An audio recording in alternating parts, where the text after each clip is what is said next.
A Associação dos Funcionários Públicos do Estado de São Paulo, por intermédio de sua Coordenadoria de Educação e Cultura, apresenta este programa de integração com a Academia de Letras, Ciências e Artes.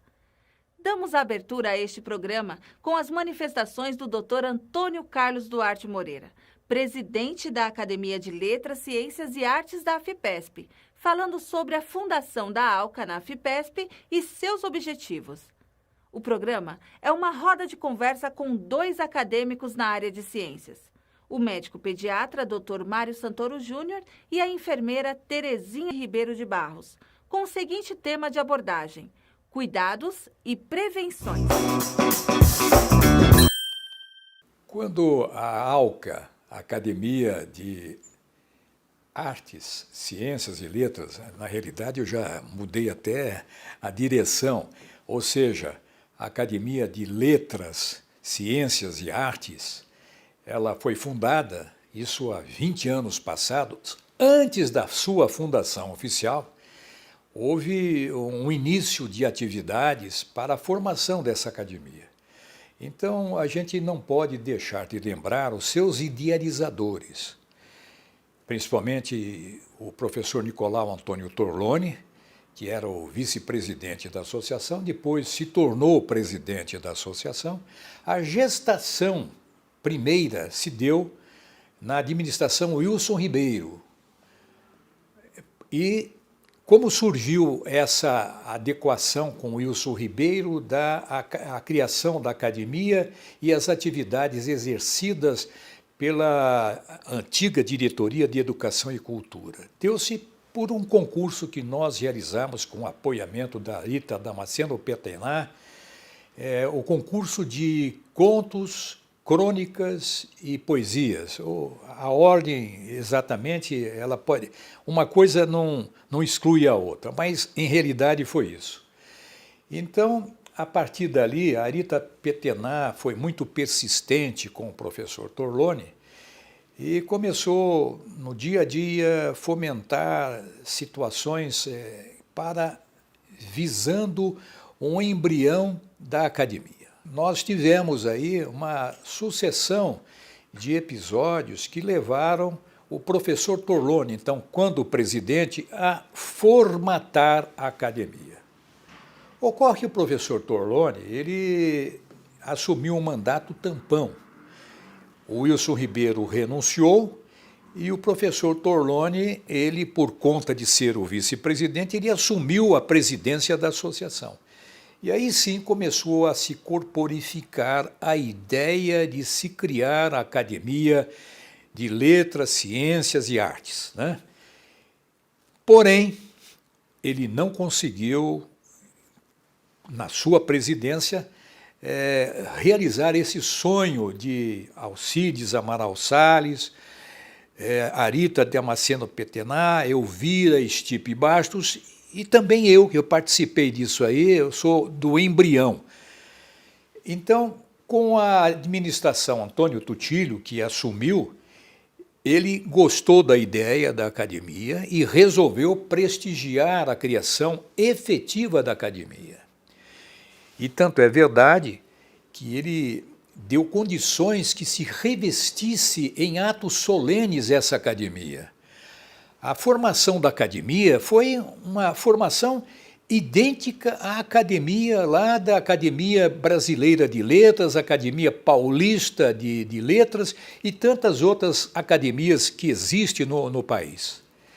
E essa solenização que aconteceu, ela foi no Clube Português, há 20 anos passados, quando oportunamente tivemos, quando naquela oportunidade nós tivemos toda uma, vamos dizer, um glamour, toda uma situação em que foram dados todos os protocolos necessários de criação de uma academia. Foi isso que aconteceu. Eu me lembro que todo acadêmico ele tinha aquela bata de acadêmico, uma coisa assim impressionantemente bonita, né? E o Clube Português revestiu-se de muita solenidade para a primeira sessão da Academia de Letras, Ciências e Artes. Então, esse foi o início da academia. E deve-se muito a essas pessoas, ao Nicolau Antônio Torloni, presidente e antecessor de Antônio Tutílio, e principalmente a esposa do Antônio Tutílio, a dona Aide, que deu todas as condições necessárias para que a academia pudesse ter aquela solenidade de uma verdadeira academia, né? E isso aconteceu, isso foi demonstrado, está gravado, está documentado na Associação dos Funcionários. Foi uma sessão memorável, muito bonita, e fico muito feliz porque o Tutílio me colocou como um dos membros da comissão para a aferição dos trabalhos, para escolher, para a gente selecionar os trabalhos daqueles que eram postulantes a serem acadêmicos. E eu tive essa honra, juntamente com outros companheiros.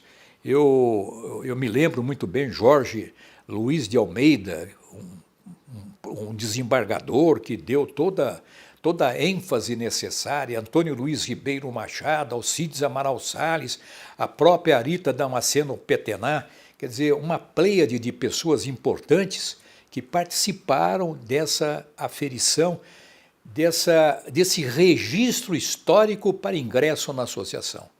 E eu tive a honra, porque eu tinha elaborado alguns trabalhos jornalísticos e até mesmo edição de 2 livros, e eu coloquei essas obras para serem analisadas pelos companheiros que eram aqueles que fariam a seleção dos trabalhos. E eu tive a honra de ser escolhido com certo rigor, até maior rigor que os outros tiveram, porque eu era membro da própria academia que estava fazendo as seleções. Obviamente, não fui eu me autoselecionar, foram os companheiros que me deram essa honra de escolherem o meu nome para me integrar à academia. Então, eu entrei na academia, eu tenho como patrono um grande escritor brasileiro, que é o Machado de Assis, é um excelente escritor. Eu gostaria que tivesse o Quintana como um dos acadêmicos, porque eu me identifico muito com as poesias do Mário Quintana, mas a nossa academia acho que não tem a figura do Mário Quintana. Mas assim foi esse início da academia. E chegamos à academia agora há 2 anos e meio passados, chegamos à presidência da academia. Aí fomos surpreendidos com a pandemia que vitimou muitos dos nossos brasileiros e que deixou os acadêmicos recolhidos em suas residências devido aos cuidados protocolares que eles devam merecer por conta da própria Associação dos Funcionários. Ficaram em casa, e algumas vezes a gente entrou em contato com os acadêmicos via videoconferência ou mesmo por telefone, mas não é a mesma coisa. Aquela beleza de ver os acadêmicos presentes, ostentando a insígnia da academia, participando das solenidades com toda a formalidade, ouvindo o hino nacional, o hino da associação e o hino à bandeira em algumas oportunidades. Isso é emocionante, realmente emocionante. E a gente não pode se esquecer da academia, que muitas oportunidades ofereceu sessões lituro-musicais que foram muito boas, muito agraciadas com elogios. Olha, a academia, ela realmente merece todos os elogios que tem recebido ao longo desses 20 anos. E muitas vezes eu falava com os acadêmicos, principalmente os escritores. Está havendo uma transformação mundial da sociedade, não brasileira, mas uma transformação por mudança inexorável dos costumes. Uma das coisas que tem agido assim de forma muito contundente para essa modificação? Evidentemente, são os serviços da internet. A internet, ela veio trazer uma outra realidade. Eu falava aos acadêmicos, não se iludam com publicação de livros, porque editoras internacionais já selecionam os candidatos que deverão ser divulgados em todo o mundo. Eles não se preocupam com 5.000 unidades. Aqui, para nós, 5.000 unidades é um feito assim realmente espetacular. Não, eles se preocupam com 1 milhão de livros, porque senão não há margem para a impressão de livros e distribuição no mundo, porque tem que ser traduzidos, tem que ser adaptados, são diversos idiomas. Então, mesmo as grandes editoras sofreram esses reveses que foram provocados pela internet. E com a chegada do WhatsApp, o negócio aí se tornou ainda mais preocupante. E a gente pode ver que a sociedade, principalmente o jovem, pouco lê. Eu não acredito muito nisso, não, de que o jovem está procurando a leitura, procurando ler pelo WhatsApp ou pelas redes sociais. Eu não aferi esse dado, não consegui ainda mensurar se isso realmente é verdadeiro. Mas eu vejo por algumas experiências coletivas. Eu gosto de estar junto com a realidade social. Eu tomo ônibus, tomo metrô, viajo quando tem que viajar, viajo de ônibus, carro, tudo isso eu procuro ver, eu procuro estar em contato com o povo, para saber o que é. À medida que a gente vai amadurecendo em idades, acontece um fenômeno interessante. Você não pode estar distante daquilo que está acontecendo. Então, eu me imponho. Então, eu procuro andar de metrô, andar de ônibus, e tenho observado. Se você entrar no metrô hoje, eu e você, nós seremos num imenso vagão do metrô, principalmente da linha amarela, você vai ver o seguinte, que só nós dois vamos estar usando sapato de couro. Porque a totalidade é de pessoas que usam o tênis. Né? Você não vê no metrô ninguém lendo um jornal. Você não vê ninguém. Se você vê uma pessoa lendo um jornal, olha, é uma coisa... Primeiro que você não encontra jornal hoje, você não tem nem bancas. Bancas hoje vendem penduricalhos, vendem guloseimas, menos jornais. Menos jornais. Então, se você entrar no metrô hoje, você não vê ninguém lendo um jornal. No metrô, você não vê nenhuma pessoa que esteja assim lendo um livro. Você não vê ninguém. Essa é uma triste... Quando eventualmente você vê alguém lendo um livro, é livro escolar. São pessoas que saíram do curso e que estão folheando o livro para aproveitar o tempo. Geralmente são pessoas que trabalham no dia a dia. Então eu vejo a academia, ela terá que enfrentar esse desafio. Esse desafio futuro é um desafio, como é que nós vamos trazer principalmente os autores mais veteranos, mais idosos, à realidade que nós estamos vivenciando. Hoje tudo é pela internet. Como é que você vai trazer essas pessoas? Como é que elas vão se adaptar? E a gente também não pode deixar de incentivar o livro escrito. Você veja aqui, ó, eu gosto de ler, então eu tenho várias obras. E procuro, são obras, essas não são obras jurídicas, são obras de literatura, de diversos interesses. Eu preciso ter à mão, porque em algum momento eu preciso fazer uma pesquisa, então está aqui à mão.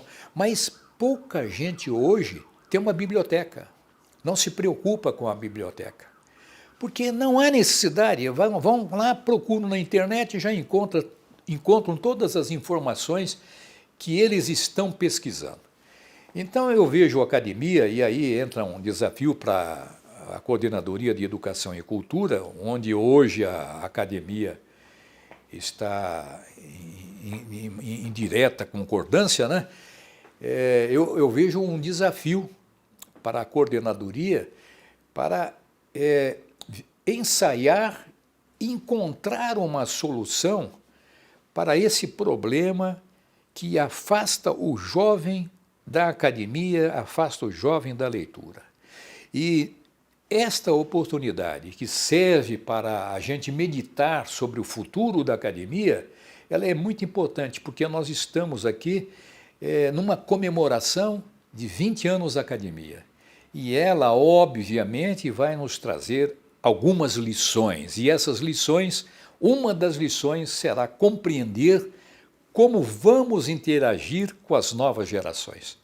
Muito obrigado a todos por essa deferência. Eu fico muito agradecido. Muito obrigado.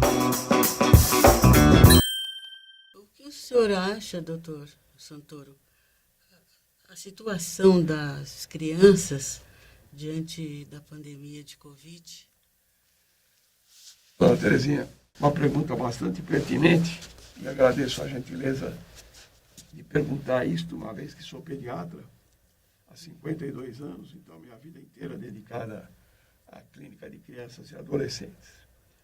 Como nós sabemos, esse vírus apareceu na cidade de Wuhan, na China, no final de 2019, cuja origem é discutida até hoje, de onde ele veio, como ele se propagou, se veio realmente de animais, se foi uma criação de laboratório. É uma grande discussão ainda hoje, que não se tem a certeza da origem desse vírus. Inclusive, agora tem um grande projeto lá em Wuhan para tentar analisar amostras de sangue na tentativa de determinar a origem deles. E aí, quando começaram os casos, em março, foi decretado, março de 2020, né?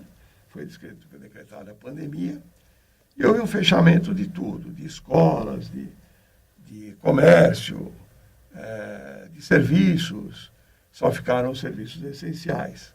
Baseado nas epidemias de vírus influenza, se achou que para evitar a transmissibilidade seria interessante haver um isolamento social.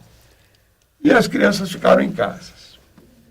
Os raros casos que aconteciam em crianças eram transmissões de familiares para as crianças. Eles adquiriam dentro da própria família. E quase sempre bastante leve, sem grandes repercussões. Pensou-se naquele momento que as crianças não representavam um problema na situação de pandemia. Com o passar do tempo, se viu que a criança também transmitia esse vírus. E depois que começou a flexibilização, né, que as pessoas acabaram saindo mais, as crianças também voltaram para as escolas, começou uma outra fase da pandemia, onde as pessoas começaram a ser vacinadas. Com a vacinação em massa, em pessoas acima de 18 anos, ficou um grupo bastante vulnerável de crianças e adolescentes, que não tinham proteção e já não estavam mais protegidas dentro de casa, porque também estavam se expondo a situações extradomiciliares. Aí começou-se a vacinar adolescentes, mas com um grande grupo de crianças abaixo de 12 anos, e mesmo aquelas ainda de adolescentes, que não se atingiu totalmente as crianças, os adolescentes, a ficarem expostos e constituiu-se num grupo de grande vulnerabilidade. Então, hoje a preocupação é com esse grupo, por isso que está se insistindo na vacina para esse grupo etário. Aqui no Brasil, a Anvisa ainda não autorizou abaixo de 12 anos, porque considerou que não havia informações ainda seguras para fazer esse tipo de liberação. Alguns países já estão vacinando, a China, a Indonésia, vacinando crianças acima de 3 anos. O Chile, acima de 6 anos. Eu acredito que em breve nós teremos novidades nessa área. É extremamente importante que a gente pense nesse grupo como um grupo bastante vulnerável. E as crianças nem sempre têm infecções assintomáticas e nem sempre são leves. Claro que nem se compara em número com o que aconteceu com os adultos. Mas a gente sabe que existem casos bastante graves de criança que acabam indo para a UTI e morte, inclusive. Então, é uma preocupação, sim, com essas crianças.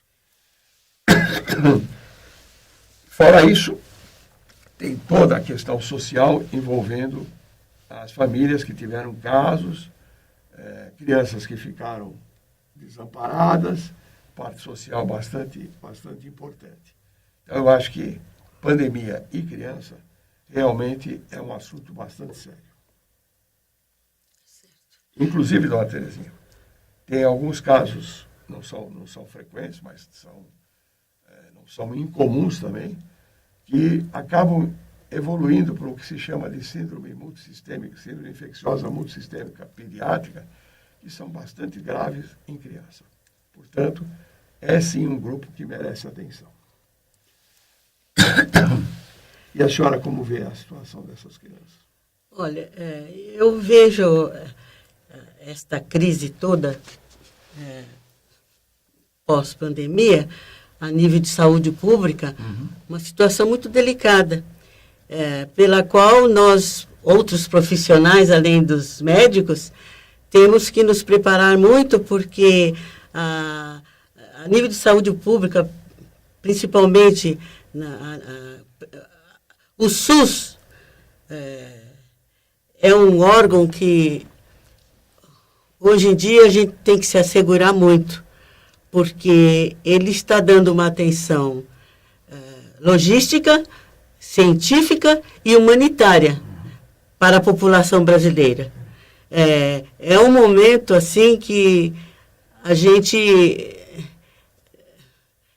emana louvores para o SUS, porque graças ao SUS é que nós estamos conseguindo sobreviver e, através do SUS também, as crianças estão sendo assistidas. Evidentemente que nas limitações, de acordo com as políticas públicas, né? Que aí não dá para a gente entrar em muitos detalhes, que é bastante complexo. Mas nós estamos muito alerta quanto a isso, porque a orfandade que está surgindo agora é muito grande. Então, estamos aí nos preparando, nós estamos em tempos novos, temos que fazer vários reconhecimentos que antigamente não passava pela nossa cabeça e vamos trabalhar na medida do possível, porque o futuro da criança a gente tem que se preocupar, né? Sem dúvida alguma, eu acho que a pandemia acabou trazendo um reconhecimento do SUS como o maior sistema público de saúde no mundo, gratuito. Poucos países têm um sistema público como nós temos aqui no Brasil. Quando a criança nasce, ela já ganha a carteirinha de um convênio, que se chama SUS, Sistema Único de Saúde. E com a pandemia, o SUS passou não só a ser reconhecido, como também acabou recebendo bastante recursos para ampliar a sua rede de assistência. Né? Aqui em São Paulo mesmo, a prefeitura já colocou vários outros hospitais para funcionar, tem uma rede já bem grande. Então, realmente, eu acho que o SUS foi um diferencial importante nessa pandemia. Em relação às crianças, como elas ficaram durante muito tempo em casa, muitas passaram a não ter o acompanhamento que deviam ter como na puericultura normal. As mães ficaram com medo de sair de casa com as crianças, de levar para serviços de saúde. E o que aconteceu foi que muitas dessas crianças passaram a ter um atraso na sua carteira vacinal. E agora estamos correndo atrás para que essas crianças realmente não recebam as vacinas do calendário oficial, né? As que estão atrasadas, e também façam a sua avaliação de puericultura, em relação a crescimento, desenvolvimento, alimentação, etc. A pandemia atrapalhou bastante essa outra parte da vida da criança que é extremamente importante, que é o acompanhamento ambulatorial da sua puericultura. Então, isso é alguma coisa que agora a gente tem que correr atrás. E está se correndo atrás. Existem campanhas para que as crianças sejam levadas para atualizar as suas carteiras de vacinação, que é extremamente importante. Agora, extrapolando para uma outra ponta, a nossa preocupação também com os idosos, né? Felizmente, pós-pandemia, nós estamos nos sentindo um pouquinho mais seguros devido à prioridade que tivemos durante todo esse percorrer de pandemia, de hoje estarmos vacinados já. Alguns de nós até com o reforço da vacina. Mas a sequela das perdas de muitos idosos na família é muito significativo.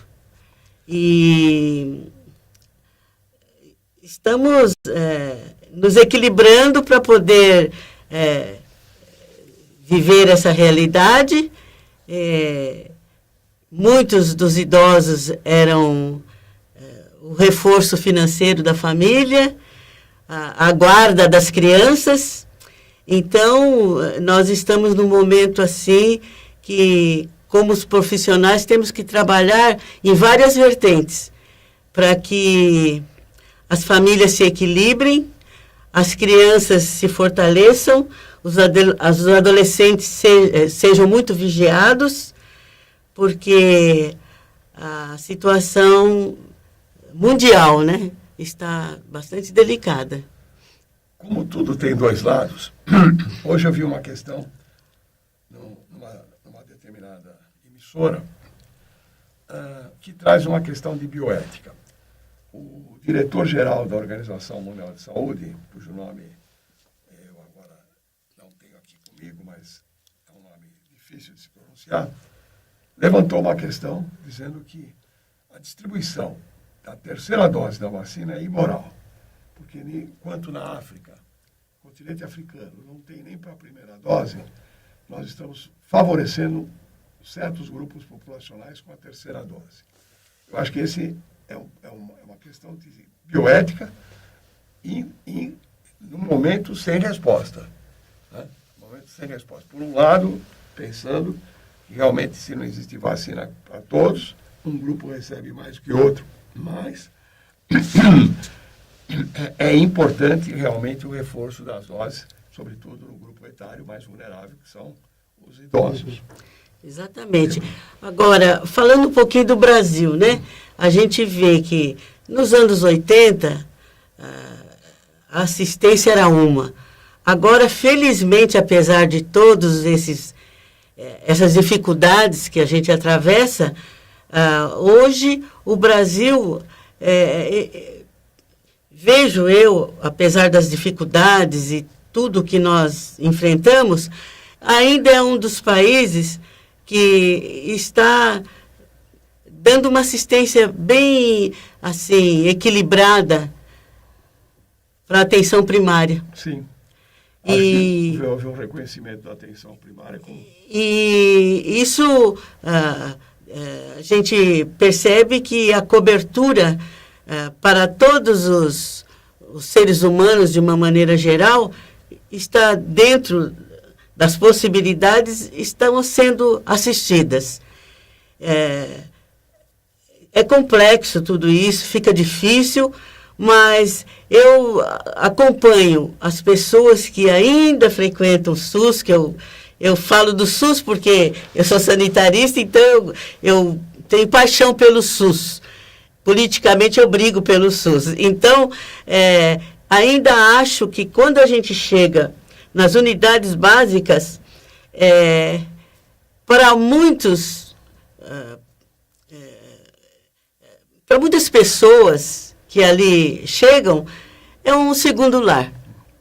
Se a gente observar, a gente vê que muitas pessoas, elas passam quase que o dia todo numa unidade básica de saúde, procurando ser assistida de um lado, de outro, mas a gente percebe que ali é uma abertura de afetividade que muitos não têm nem no seu lar. Concordo com a senhora. Havia, ou há ainda, uma cultura do pronto-socorro, a pronto-socorrização da saúde. eu vou lá porque resolve. Claro, porque tem exame. Hoje, as pessoas já estão enxergando diferente. Que a atenção primária resolve 80% dos casos de acontecimentos de saúde. 80% pode ser resolvido na atenção primária. A gente tem que deixar os recursos mais complexos para os casos específicos. E as pessoas têm que ser acompanhadas nessas unidades básicas de saúde, a saúde da família, fazendo prevenção, promoção de saúde, não só a prevenção, mas a promoção de saúde. Por exemplo, tabagismo. Tabagismo tem que ter realmente campanhas para que isso seja, o que resta ainda seja exterminado de tabagismo, que só traz problemas para a saúde. A hipertensão, diabetes, os cânceres de um modo geral, têm que ser acompanhados nessas unidades de saúde da família, porque não se pode deixar só para quando eu não estou bem vou para o pronto-socorro. Não, tem que ser visto uma linha de cuidado. Hoje se fala em linha de cuidados, que começa na atenção primária, passa para a atenção secundária e pode eventualmente ir lá para a atenção terciária. É uma hierarquia de cuidados. Isso é fundamental e as pessoas têm que entender que o seu médico de atenção primária, que é o médico da família que hoje... Aproveitando o seu eixo, doutor Santoro, nos dias de hoje, uma preocupação maior, de suma importância que nós estamos observando, estamos estudando, estamos acompanhando, é a quantidade de alcoolismo que aumentou nesta pandemia. Sem dúvida. É assustador o número de jovens, de adulto jovem e de idosos, enfim, qualquer faixa etária, o índice de alcoolismo que aconteceu nesta pandemia. E o pior, essas pessoas que algumas já estão, assim, indício de ser alcoólatras, eles não estão tendo percepção de que essa atividade de escolha que eles tiveram durante a pandemia tornou-se um vício. Então, a saúde pública também tem que trabalhar muito em cima disso. Sem dúvida, doutora Terezinha. Tem dois aspectos também importantes em relação ao álcool. Um é a questão do álcool e gestação. A síndrome alcoólica fetal. Hoje a Sociedade Brasileira de Pediatria faz uma campanha enorme. Se você, mulher, está pensando em ter filho, antes de tudo, pare de tomar qualquer coisa que seja alcoólica. Mas eu tomo só um shot, só uma dose. Nós não sabemos qual é a dose que causa problema. Exatamente. Pare com tudo, porque a síndrome alcoólica fetal é grave. Ela traz consequências que podem sobrar para o recém-nascido, que acabou de nascer, mas também pode vir se manifestar só muito mais tarde, com várias alterações cognitivas, etc. Então, a gente tem feito um trabalho muito grande para que e podemos um dia aqui conversar só sobre isso, da prevenção da síndrome alcoólica fetal. Né? Mãe, se você quer ficar grávida, pare de beber antes de engravidar, não depois. Não comemore a sua gravidez com uma taça de vinho. Comemore com suco de uva. Faça de conta que aquilo é um vinho tinto e comemore com suco de uva, mas não com álcool. E o outro aspecto relacionado ao alcoolismo, que é uma coisa que a gente precisa pensar, a pandemia trouxe problemas não só na fase aguda da doença, né? Quando a gente sabe dos graves problemas que ela traz, ou pode trazer, mas do que ela pode deixar em relação às pessoas que tiveram a doença e mesmo as que conviveram com essas pessoas que tiveram doença. Vou falar principalmente da síndrome pós-Covid, que são as sequelas que sobram e que vão ter que ser tratadas em nível de saúde pública mesmo. São várias, é um legado muito grande. Mas um desses legados, e que me espantou um número, é que hoje se imagina que 60 milhões de pessoas no mundo têm ansiedade ou depressão em função da pandemia. E não só dos que ficaram doentes, mas inclusive os que vivenciaram seus parentes a terem essa doença ou faleceram, e sobrou para uma questão mental, de saúde mental muito séria, muito grave, e que é um legado que nós, da saúde, vamos ter que administrar isso. Então, as consequências são extremamente, inclusive a corporativa. Estava vendo um relatório de uma consultoria importante de corporações, mostrando que há um grande número de pessoas que ficaram em home office e que, por conta disso, tiveram alteração na sua saúde mental. Muito mais do que aquelas que foram trabalhar.